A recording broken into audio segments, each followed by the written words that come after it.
Hello good morning. अपने YouTube channel TMC knowledge में आप सभी का स्वागत है। आज हम लोग इस वीडियो में देखेंगे यूक्लिड की ज्योमेट्री से संबंधित कुछ विशेष बातों को।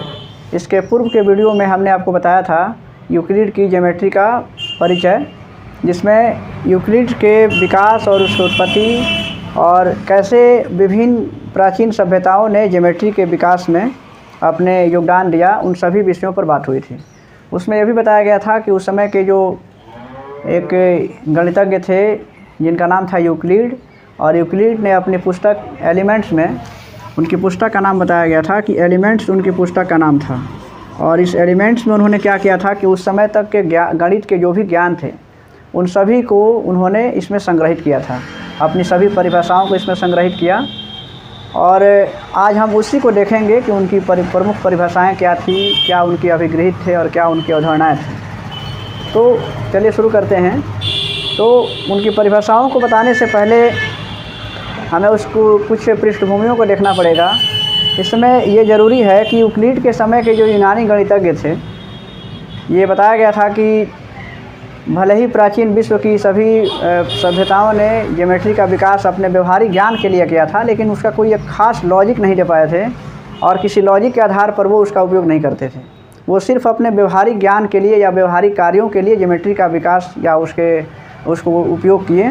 लेकिन हमने बताया था कि उस समय जो यूनान के जो लोग थे या यूनानी सभ्यता के जो लोग हुए, तो उन्होंने इस पर कुछ सोचना शुरू किया और उन्होंने ज्योमेट्री के या फिर जिस जो है कि चीज़ का उपयोग वो करते थे, चाहे उस क्षेत्रमिति से संबंधित थी या ज्योमेट्री से संबंधित थी, तो उन्होंने उसको लॉजिकली सोचना शुरू किया और उन्होंने अपने उसके लिए तर्क दिए, और तब जाकर के ज्योमेट्री का विकास पूरी तरह से हुआ। तो यूनान का योगदान उसमें काफ़ी ज़्यादा महत्वपूर्ण था। तो यही बात इसमें आगे बताना है कि यूनान के उस समय के जो गणितज्ञ थे, यानी कि यूक्लिड के समय के जो गणितज्ञ थे, तो वो ज्यामिति को उस विश्व का एक सिद्धांतीय प्रतिमान के रूप में उसको सोचते थे जिसमें वो रहते थे, और वो उसी से बिंदु, रेखा और सरफेस की अवधारणाओं को विकसित किया था। वे इन सभी की अवधारणाओं को उससे, उन सभी चीज़ों से विकसित किया था जो उनके आसपास उपलब्ध थी। यानी कि अगर कोई ठोस है या उसकी कैसी आकृति है, कैसे उसमें उसका स्थिति कैसा है, तो इन सभी की बातों को वो सोचते थे जो उनके आसपास जो चीज़ें मौजूद रहती थी उसी के आधार पर सोचते थे। ठोसों के अध्ययन के आधार पर उन लोगों ने ठोस का एक ज्यामितीय अवधारणाओं को विकसित किया, और उन्होंने ठोस पर भी, अपनी ठोस को भी परिभाषित किया कि ठोस की अपनी एक स्थिति होती है, उसका एक आकार होता है। यानी कि अगर कोई वस्तु अगर सॉलिड है तो उसकी अपनी एक स्थिति होगी, उसका अपना एक आकार होगा, उसकी एक अपनी माप होगी। ठोस को हम एक स्थान से दूसरे स्थान तक ले जा सकते हैं।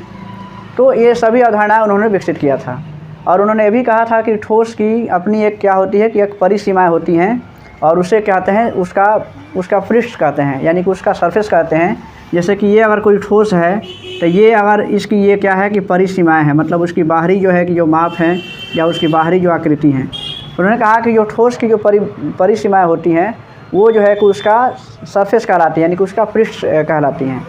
उन्होंने ये भी कहा था कि ठोस की जो परिसीमाएं हैं तो वो क्या होती हैं कि जो ठोस की परिसीमाएं हैं वो तो उनकी सरफेस होती हैं, यानी कि सतह होती हैं, और ठोस की जो परिसीमाएं होती हैं वो या तो सीधी होती है या फिर वक्र होती है। और फिर अगर जो ठोस की, जैसे अगर ठोस है तो उसकी परिसीमाएं उन्होंने ये कहा कि एक सीधी रेखाएं होती हैं, सीधी होती हैं, वक्र होती हैं, एक सीधी रेखाएं होती हैं। और ये जो सीधी रेखाएं होती हैं उनके क्या होते हैं कि वे जो है कि रेखाओं के जो सिरे होते हैं, यानी कि ठोस की जो परिसीमाएं हैं ये क्या है कि रेखाएं होती हैं। अगर कोई भी ठोस देख लीजिए तो इसकी ये जो है कि सब परिसीमाएं हैं, तो क्या है, सब ये रेखाएं हैं, यानी कि रेखा से बना हुआ है। और उन्होंने कहा था कि जो भी रेखाएं होती हैं उसके सिरे जो है कि बिंदु होते हैं। यानी कि उन्होंने जो है कि ठोस के ज्यामितीय अवधारणाओं को शुरू किया और उन्होंने वो बिंदु तक पहुँचे, यानी कि अपने आसपास की जो भी चीज़ें मौजूद थी तो वो उन चीज़ों से ही ठोस के, बिंदु के, तल के या सरफेस के, इन सभी चीज़ों को, अवधारणाओं को उसमें सोचते थे। अब बात कहाँ आती है, अब इसमें समझना ये ज़रूरी है कि ठोस से लेकर के, ये ठोस है, ठोस से लेकर के और बिंदु तक, अगर इसके सभी चरणों की, अगर हम तीनों चरणों की बात करें कि कैसे जो है कि ठोस की परिसीमाएं होती हैं, और कैसे जो है कि ठोस की परिसीमाएं जो होती हैं वो एक रेखाएं होती हैं, फिर इन रेखाओं के जो सिरे होते हैं वो एक बिंदु होते हैं।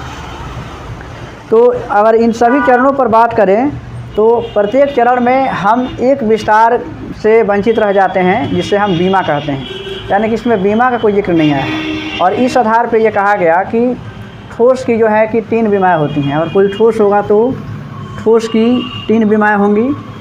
उसी तरह से उन्होंने बताया कि अगर कोई पृष्ठ है तो पृष्ठ की 2 बीमाएँ होंगी, और इसके बाद से अगर एक कोई रेखा है तो उसकी 1 बीमा होंगी, और कोई बिंदु है तो उसकी कोई बीमा नहीं होती है।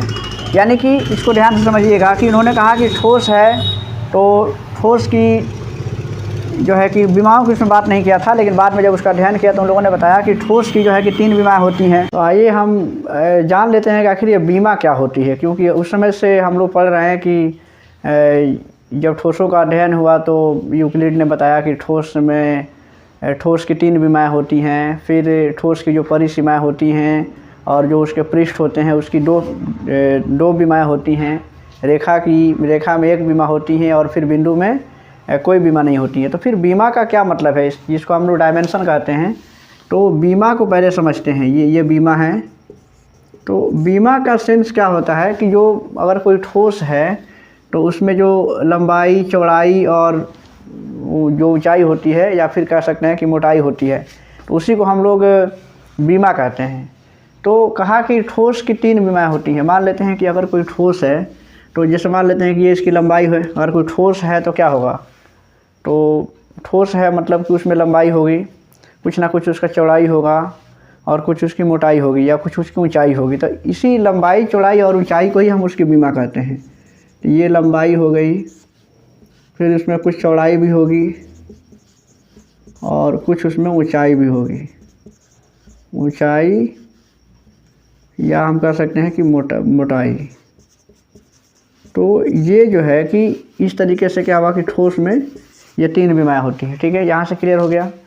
दूसरा चीज़ कि अगर कोई सरफेस है, मान लेते हैं कि ये कोई सतह है, इसकी अगर किसी परिसीमा को लेते हैं, जैसे मान लेते हैं कि इसको अगर हम ले अगर, तो ये एक सतह का काम कर रहा है। जैसे तो ये इसकी एक सतह है कोई, अगर ये कोई सरफेस है तो इसकी 2 बीमाएँ होती हैं। मतलब ये हुआ कि इसमें सिर्फ लंबाई होगी, क्योंकि सरफेस है तो क्या होगा, ये या तो आयत के जैसा होगा या वर्ग के जैसा होगा। तो ये इसकी लंबाई है और फिर ये इसकी चौड़ाई है। तो इसमें सिर्फ 2 ही बीमा होती हैं, लंबाई और चौड़ाई। इसी को बीमा कहते हैं। फिर ये इधर से इसके सामने आते ये भी चौड़ाई होगा, ये लंबाई है तो ये लंबाई होगा। तो इस तरीके से होगा तो सिर्फ ये इसमें 2 ही बीमा। इसको अब इसमें लंबाई चौड़ाई होती है सिर्फ, और कोई सतह लेंगे तो सतह में क्या होगा, या तो लंबाई होगी फिर उसकी चौड़ाई होगी। तो इस तरीके से इसमें 2 बीमा हो गई, यानी कि ये 2 डायमेंशनल है सर, 2 डायमेंशन है इसमें। अब बात आती है कि रेखा की बात किया जाए। रेखा में बताया गया कि रेखा में सिर्फ जो है कि मतलब क्या होती है, बीमा 1 होती है। जैसे ये कोई रेखा है, अगर अभी यूक्लिड के परिभाषा में भी आप देखिएगा कि रेखा जो है कि उसमें दिया है कि रेखा एक चौड़ाई रहित लंबाई है, यानी कि रेखा है तो उसमें सिर्फ 1 ही बीमा है। ये कोई रेखा है तो सिर्फ इसमें लंबाई ही तो हो रही है ना। रेखा में सिर्फ जो है कि लंबाई है, इसमें चौड़ाई नहीं है। क्योंकि हम एक लाइन खींच देते हैं तो इसमें सिर्फ एक लंबाई होती है, चौड़ाई उसकी नगण्य होती है, ना के बराबर। यानी कि इसमें इस तरीके से हम कह सकते हैं कि रेखा में बीमा कितनी है, तो 1 बीमा होती है।